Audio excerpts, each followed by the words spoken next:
My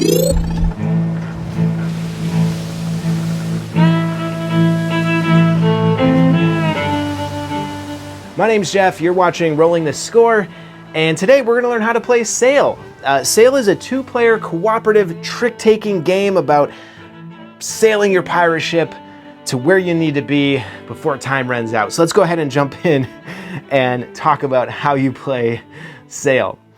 The first thing that you're going to want to do is set up the board, and this needs to be placed between you and the player that you're playing with, so put it right in the middle. And then you're going to take a look at the scenario pamphlet that you're given with the game and pick a scenario that you want to play. Now, for this particular video, we're going to go with the learning scenario, and it's nice and short and sweet and a little bit easier to learn on. So I went ahead and set up the board according to what is shown on the learning scenario pamphlet.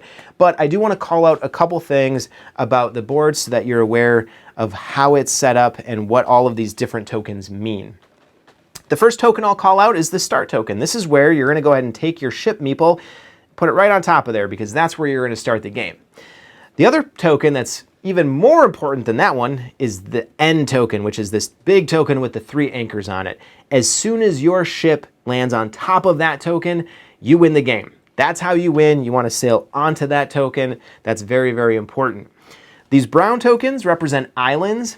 Islands you cannot move onto. So if you were to ever play cards, and we'll talk more about this, but if you were to ever play cards that would move you onto an island, you simply don't do anything. You cannot go onto islands, much like you also cannot go off of the actual grid of the board. And then these yellow tokens have a Kraken tentacle on them, and you can move onto those spaces. However, if you do, you'll immediately take 1 damage, which we'll talk about taking damage in a little bit.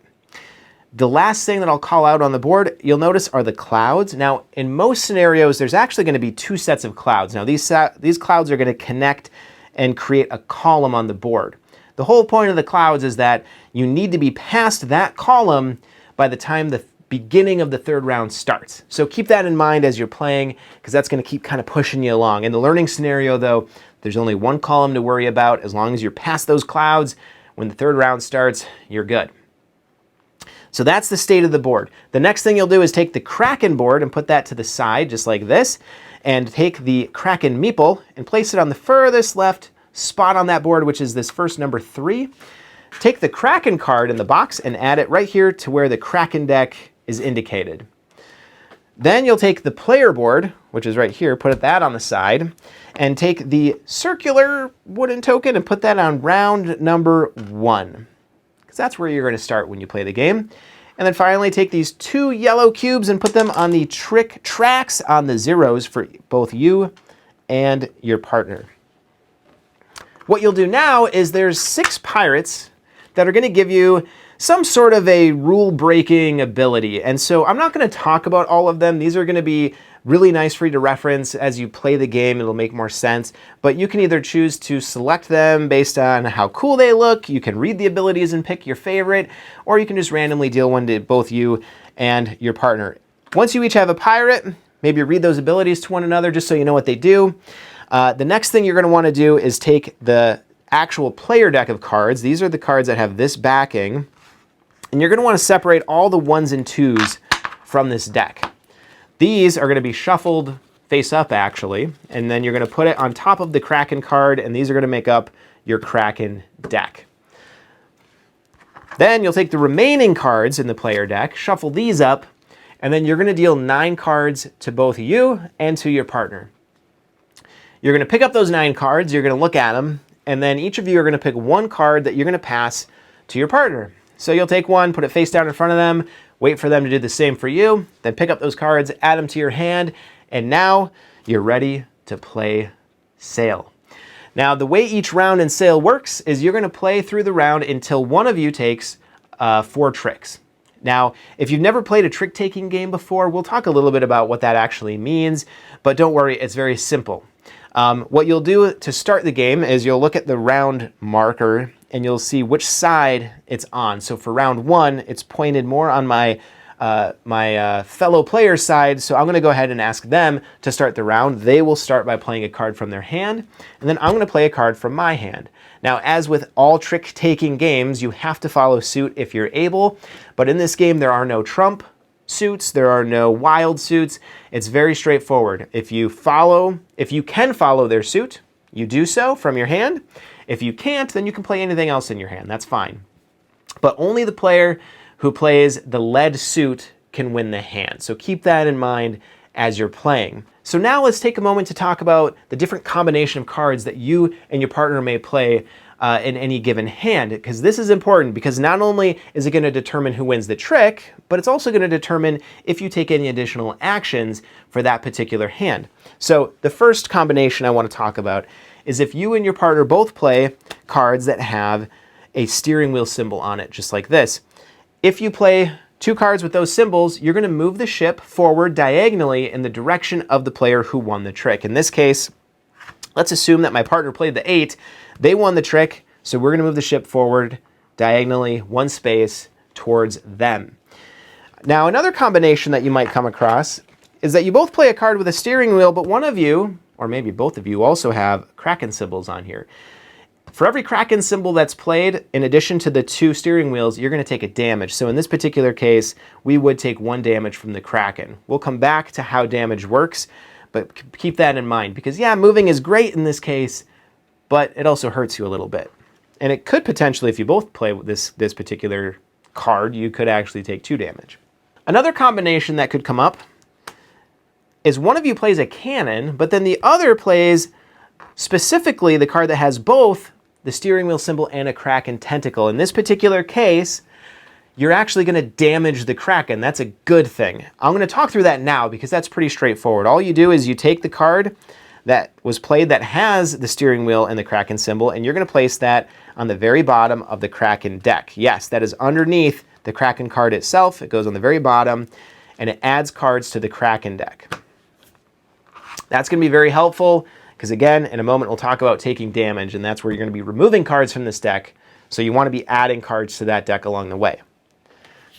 Another combination of cards that you may play is you both play these mermaid tail symbols. If you both happen to play this, then you actually get to move the ship forward straight 1 space, not diagonal, and that's really the equivalent of two moves. So that's actually a great move action if you can accomplish it.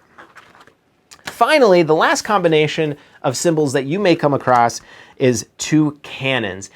When you play 2 cannons, what you're actually going to do is go over to the player deck, and you're going to flip over the top card. You're not going to know what it is, and you're going to take a look at the symbol that's on it, and then you're going to look at your reference card to see what you do. If you see a steering wheel on the card that you drew, then you're going to move just like you would in any other situation. You're going to move diagonally in the direction of the player who won the trick. In this case, if my partner played the 5, they're going to move here. If you draw a card that has the whale tail or the mermaid tail, you're going to move directly forward 1 space. Again, that's a great move. If you happen to draw a card that has both the steering wheel and a Kraken tentacle, then that actually damages the Kraken, so that's a good thing. You're going to put that on the bottom of the Kraken deck. And then finally, if you happen to draw another cannon card, you actually do nothing and draw again from the top of the player deck. Now, we've talked about a number of ways that you might take damage when you're playing the game, so let's talk about what you do in those situations. For every damage taken, you're going to take a card off the Kraken deck and put it into the discard pile. There's probably going to be other cards here because as you're playing your hands, you're going to put them all in the discard. So now in future rounds, these cards are going to be in play in your deck and shuffled in with your deck. Now, if you were to take damage and you get to the point where you get to the Kraken card, you're going to read the Kraken card and do what it says. I'll read through it real quick just so that we're both on the same page.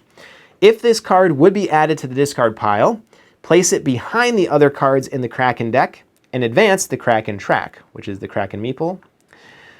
If there are no other cards in the Kraken deck, immediately advance to death. If this is ever the last card in the Kraken deck, you automatically lose.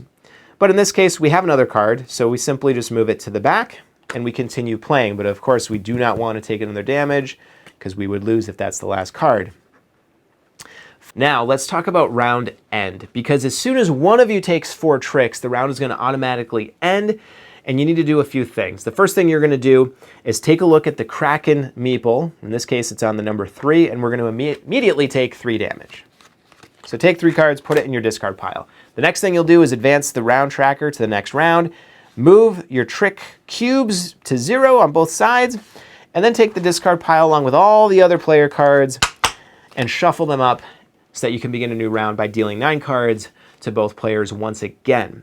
Now, let's just sort of go back and reiterate how you can win at this game and how you lose at this game. There's one single win condition, and that's to move your ship onto the end token, anywhere on this larger end token on the map. You immediately win should you do that. If you were to ever do something that allows you to move onto this track but also lose in another way, you still win. But there are a few ways that you could lose. In this practice learning scenario, if you cannot get past the column 5 clouds by the time the 3rd round starts, you would lose. If the last card in the Kraken deck is just the Kraken card, then you lose. If the Kraken meeple advances far enough on the Kraken tracker to this final space that says dead, then you would lose.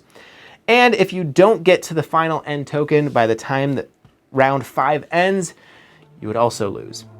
So as you can tell, it's all about managing a balance between moving your ship forward closer and closer to that end token, but also dealing damage to the Kraken so that you don't end up with nothing else in the Kraken deck besides the Kraken card.